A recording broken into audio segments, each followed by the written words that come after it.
యావత్ ప్రపంచం ప్రస్తుతం అత్యంత గడ్డు పరిస్థితిని ఎదుర్కొంటోంది. దీనికి ప్రధాన కారణం ప్రపంచంలోని పలు దేశాల్లో యుద్ధాలు జరగడమే. దీంతో గ్లోబల్ ఆర్థిక వ్యవస్థ కుంటుపడుతోంది. అధిక ద్రవ్యోల్బణం, ప్రజలు ఇబ్బందులు పడాల్సి వస్తోంది. ఇక తాజాగా ఇరాన్, ఇజ్రాయెల్ మధ్య యుద్ధం మొదలై మంగళవారం నాటికి 5వ రోజుకు చేరుకుంది. మధ్యవర్తిత్వం నేర్పే వారే లేకుండా పోయారు. దీంతో ఇరు దేశాలు ఒకరిపై ఒకరు దాడులు చేసుకుంటున్నాయి. దీంతో ఇరాన్లో చమురు ఉత్పత్తి క్షేత్రాలపై ఇజ్రాయెల్ భీకర దాడులు చేయడంతో ఇరాన్ నుంచి చమురు సరఫరా అనుమానమే అన్న టాక్ వినిపిస్తోంది. ఇక ఇజ్రాయెల్, ఇరాన్ యుద్ధం గ్లోబల్ ఆర్థిక వ్యవస్థపై ఎలాంటి ప్రభావం చూపుతుందో ప్రత్యేక కథనంలో తెలుసుకుందాం.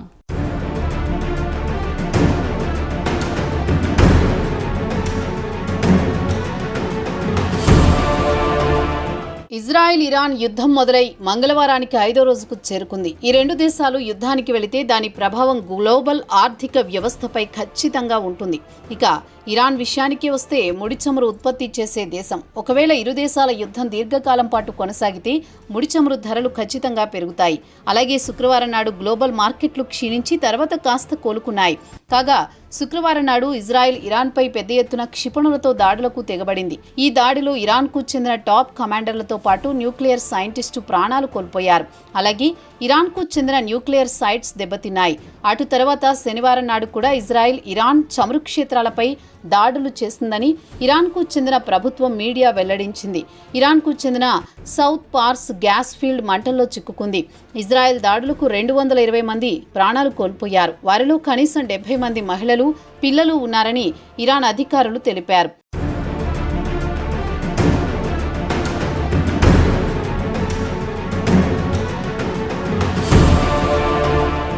దీనికి ప్రతీకారంగా ఇరాన్ ఇజ్రాయెల్పై పెద్ద ఎత్తున బాలిస్టిక్ మిసైల్స్తో పాటు డ్రోన్లతో ప్రతీకార దాడులు మొదలుపెట్టింది. ఇజ్రాయెల్కు చెందిన డిఫెన్స్ వ్యవస్థపై బాంబులు పడి 24 మంది మృతి చెందారన్న వార్తలొచ్చాయి.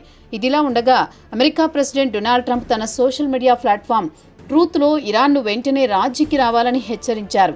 న్యూక్లియర్ ప్రోగ్రాంను నిలిపివేయాలని, లేదంటే ఇరాన్పై నిరంతరం దాడులు చేసే ఏమీ మిగలకుండా చేస్తామని హెచ్చరించారు.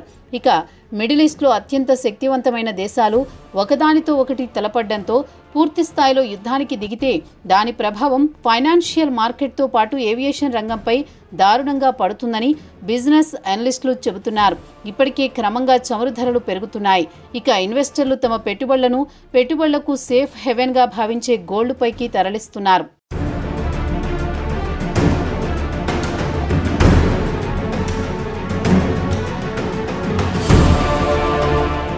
ఇక ఇరు దేశాల మధ్య యుద్ధం మరింత ముదిరితే పరిస్థితులు దారుణంగా తయారయ్యే అవకాశాలున్నాయని మార్కెట్ నిపుణులు హెచ్చరిస్తున్నారు.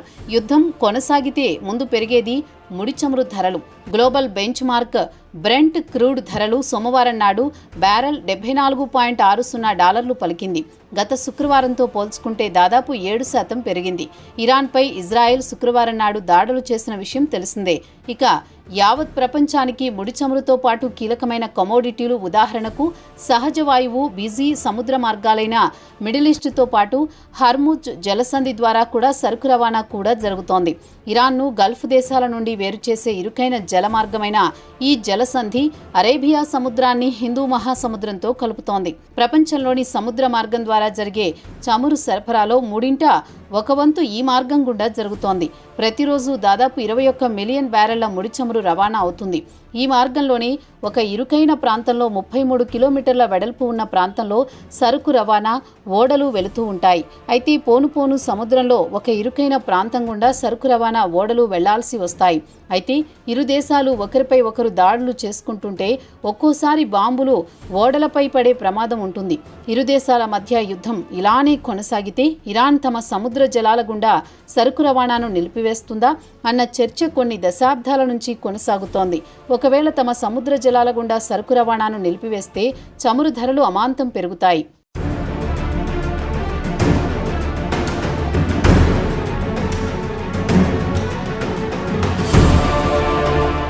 ఇక ఇరాన్కు చెందిన కీలకమైన రాజకీయ నాయకులు కూడా తమ సముద్ర జలాల ద్వారా సరుకు రవాణాను నిలిపివేస్తామని హెచ్చరిస్తున్నట్లు ఇరాన్ మీడియాతో తెలిపింది. ఒకవేళ స్ట్రైట్ ఆఫ్ హెర్మూజ్ను బ్లాక్ చేస్తే చమురు ధరలు బ్యారెల్ $100 పలికే అవకాశం ఉందని గోల్డ్మన్ సాక్స్ వెల్లడించింది. అయితే ఇక్కడ ఒక విషయం కూడా చెప్పుకోవాలి. ఇరాన్ ఇరాక్ యుద్ధం 1980 నుంచి 1988 వరకు కొనసాగింది. అప్పుడు ఇరు దేశాలు గల్ఫ్ ద్వారా వెళ్లే వాణిజ్య నౌకలను లక్ష్యంగా చేసుకుని దాడులు చేశాయి. కానీ హెర్మూజ్ జోలికి పోలేదు. యథావిధిగా సరుకు రవాణా జరిగింది. ఒకవేళ ఇరాన్ స్ట్రైట్ ఆఫ్ హెర్మూజ్ను బ్లాక్ చేస్తే ఇక టెహ్రాన్ ఎగుమతులు కూడా దెబ్బతింటాయి. ముఖ్యంగా చైనాకు ఎగుమతులు నిలిచిపోతాయి. దీంతో ఇరాన్కు రావాల్సిన రెవెన్యూ రాదు. కోరి చేతులారా తన దేశ ఆర్థిక వ్యవస్థను నష్టపరుచుకోదు కదా అంటున్నారు రాజకీయ విశ్లేషకులు. ఎకనామిక్ అనలిస్టులు కూడా ఒకవేళ సముద్ర మార్గాన్ని ఇరాన్ బ్లాక్ చేస్తే వారికే నష్టమని చెబుతున్నారు.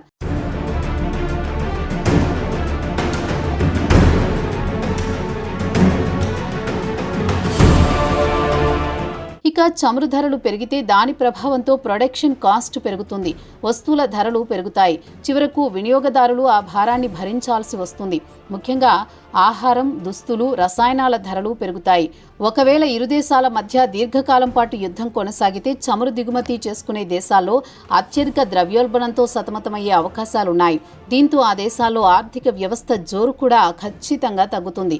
ఇక పెరుగుతున్న ధరల కారణంగా ప్రపంచవ్యాప్తంగా ఉన్న సెంట్రల్ బ్యాంకులు పెరుగుతున్న ధరలను తగ్గించడానికి కీలక వడ్డీ రేట్లు అంటే రెపో రేట్లు తగ్గిస్తాయి. ప్రస్తుతం కెనడాలో జరుగుతున్న G7 దేశాల సదస్సులో కూడా ఒకవేళ ముడి చమురు ధరలు పెరిగితే వడ్డీ రేట్లు తగ్గించాలనే చర్చ జరిగింది. బ్యాంక్ ఆఫ్ ఇంగ్లాండ్ ఇటీవల United Kingdom base interest rate 4.25% పరిమితం చేసింది. యుఎస్ ఫెడరల్ రిజర్వ్ మాత్రం వడ్డీ రేట్లు తగ్గించడానికి నిరాకరించింది. ఇది ట్రంప్కు ఆగ్రహం తెప్పించింది. ఫెడ్ చీఫ్ను జెరోమ్ పావెల్ను తప్పిస్తానని ఆగ్రహంతో చిందులేశాడు.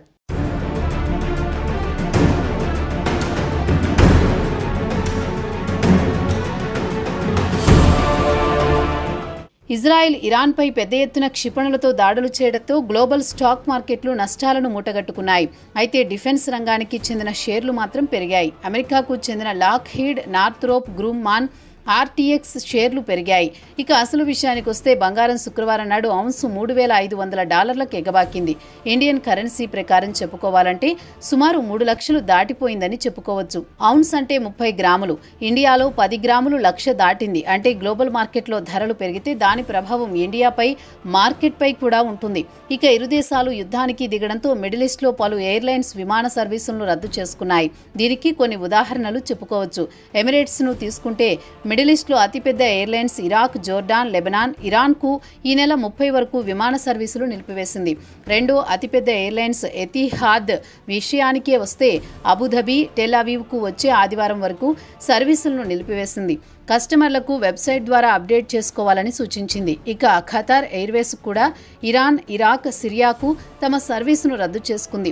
ఇక ఇరాన్ విషయానికి వస్తే తదుపరి నోటీస్ ఇచ్చే వరకు తమ విమాన సర్వీసులు నిలిపివేస్తున్నట్లు ప్రకటించింది.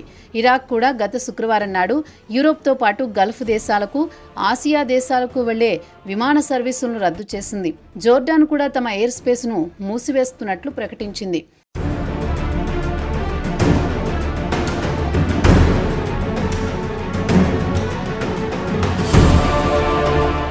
ఇక ఇజ్రాయెల్ వాదన ఏమంటే ఇరాన్ గుట్టు చప్పుడు కాకుండా అణుబాంబును తయారు చేస్తోంది. ఇది తమపై ప్రయోగిస్తే ఇజ్రాయెల్ నామరూపాలు లేకుండా పోతుందని వాదిస్తోంది. ఇక అమెరికా ప్రెసిడెంట్ కూడా అణ్వాయుధాల తయారీని ఉపసంహరించుకోవాలని, తమతో ఒప్పందం కుదుర్చుకోవాలని డిమాండ్ చేస్తున్నారు. అయితే ఇరాన్ మాత్రం తరచూ తమ న్యూక్లియర్ ప్రోగ్రాం శాంతియుత ప్రయోజనాల కోసమే అంటోంది. అయితే IAEA గత వారం టెహ్రాన్ అన్ని నిబంధనలను ఉల్లంఘించి అణుబాంబులను తయారు చేస్తోందని ప్రకటించడంతో అసలు యుద్ధం మొదలైంది. ఇక ట్రంప్ విషయానికే వస్తే ప్రపంచంలో ఉన్న ముడి చమురు అంతా ఖాళీ అయితే అమెరికా వద్ద ఉన్న ముడి చమురు అమ్ముకొని ట్రిలియన్ల కొద్దీ డాలర్లు సంపాదించుకోవాలనే ఆలోచనలో ఉన్నారని టాక్ కూడా వినిపిస్తోంది. మరి ట్రంప్ మామూలుడు కాదు కదా. తన స్వలాభం కోసం ఇప్పటికే యావత్ ప్రపంచంపై దాదాగిరీ చేసే 2 చేతులు డబ్బు సంపాదిస్తున్నాడు. ట్రంప్ ప్రెసిడెంట్ అయ్యాక ఆయన ఆస్తుల విలువ విపరీతంగా పెరిగిపోయిందన్న టాక్ కూడా దీనికి బలం చేకూరుస్తోంది కూడా. అందుకే make a while the sun shines అనే సామెత ట్రంప్ను చూసి పుట్టుకొచ్చిందేమో.